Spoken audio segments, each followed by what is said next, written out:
पुण्यामध्ये गेल्या काही दिवसापासून ससून हॉस्पिटलच्या संदर्भामधली जे काही बातम्या येत आहेत, सुरसकथा येत आहे, त्याच्या संदर्भामध्ये वेगवेगळ्या प्रकारचे स्टेटमेंट मी बघितलेले आहे. खरं म्हटलं तर यामध्ये सरकार जबाबदार आहे असं माझं मत आहे. या सर्व होणाऱ्या घटनेला किंवा या सर्व झालेल्या घटनेच्या माध्यमातून सरकारचं, मंत्र्यांचं दुर्लक्षितपणा आणि त्या मंत्र्यांनी दिलेला अभय याच्यामुळे या सर्व घटना घडत आहेत असं माझा स्पष्ट आरोप आहे. काल महायुतीच्या एका मंत्र्यांनी असं सांगितलं की एका डॉक्टरला आम्ही पदमुक्त केलं होतं, तरीसुद्धा ते रजेवर असताना सुद्धा येऊन त्यांनी तशा प्रकारचा रिपोर्ट तयार केलेला असेल. हे स्टेटमेंट जर राज्याच्या एखाद्या मंत्र्यांनी दिलं असेल तर यापेक्षा या राज्याचं दुर्दैव होऊ शकत नाही. एखाद्याला आपण रजेवर पाठवलेला असताना तो डॉक्टर येतो, रक्ताचे नमुने तपासण्याच्या संदर्भातला अधिकार गाजवतो, त्याच्या पद्धतीने तो निर्णय घेत असेल म्हणजे सरकारचा धाक किंवा सरकारचे असलेलं त्याच्याबद्दलचं भीती त्यांच्या मनात नसेल असं मला वाटतं. सांगण्याचा उद्देश एवढाच आहे, या माध्यमातून जी काही चौकशी समिती नेमलेली आहे हा फार्स असेल किंवा आत्ताची सर्वांची ही भावना लक्षात घेऊन वेळ काढूपणा आहे का याचा निर्णय, याचा खुलासा हे संबंधित मंत्र्यांनी किंवा संबंधित सरकारने करणं गरजेचं आहे. कारण विधिमंडळामध्ये या असलेल्या रुबी हॉस्पिटलच्या किडनी रॅकेटच्या बाबतीमध्ये या ससून हॉस्पिटलच्या या प्रमुख डॉक्टरांची नावं आली होती आणि या संदर्भामध्ये विधानसभेत, विधान परिषदेमध्ये आम्ही ज्यावेळा हा प्रश्न उपस्थित केला होता त्यावेळा निवृत्त न्यायमूर्तीच्या माध्यमातून एक अधिकारी न्यायमूर्तीची कमिटी नेमली होती. त्या कमिटीचा रिपोर्ट आल्यानंतर आम्ही संबंधितावर कारवाई करू किंवा काही करायचं अशा प्रकारचा निर्णय घेऊ असं उत्तर आम्हाला या ठिकाणी दिलं होतं. मी यावरून 2-3 प्रश्न शासनाच्या माध्यमातून विचारतोय, सरकारला विचारतो, संबंधित मंत्र्यांना विचारतो. त्या निवृत्त न्यायमूर्तीचा अहवाल अजूनपर्यंत दाखल झाला का? तो झाला नसेल तर रुबी हॉस्पिटलचं मानवी अवयव प्रत्यारोप करण्याचं जे लायसन होतं ते लायसन आपण हा रिपोर्ट यायच्या अगोदर त्वरित देण्याचं कारण काय?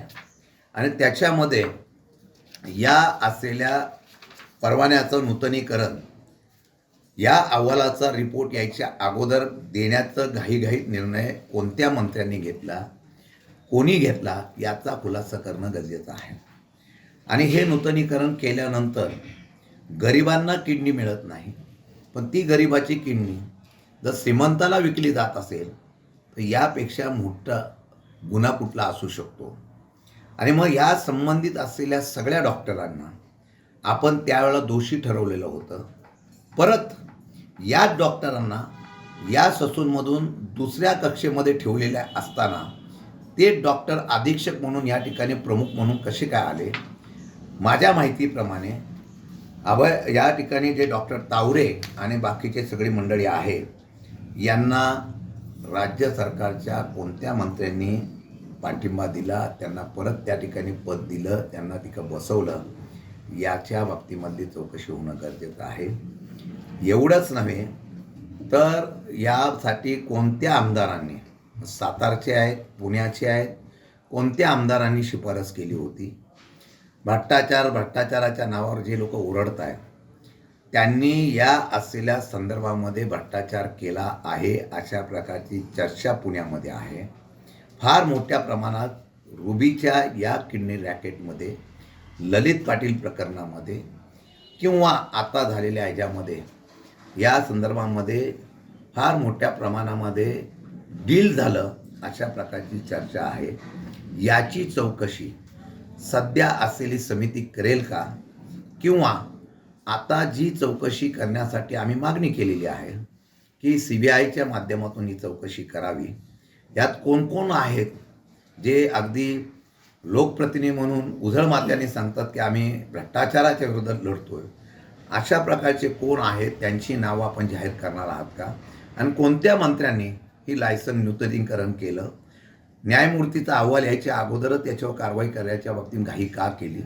आणि मग जे माणसं सातत्याने ससूनमध्ये वादग्रस्त झालेली आहेत, ज्यांना निलंबित केलेलं आहे, ज्यांना बदली केलेला आहे, त्या लोकांना परत ससूनमध्ये कुठलं सर्टिफिकेट देऊन आपण परत तिथं त्या ठिकाणी बसवलं.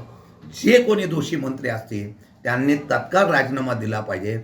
माझ्या माहितीप्रमाणे सरकारमधल्या प्रमुख असलेल्या नेत्यांनी आणि मंत्र्यांनी या लोकांना परत बसवण्यासाठी त्या ठिकाणी निर्णय घेतलेला आहे असं कळतं आहे.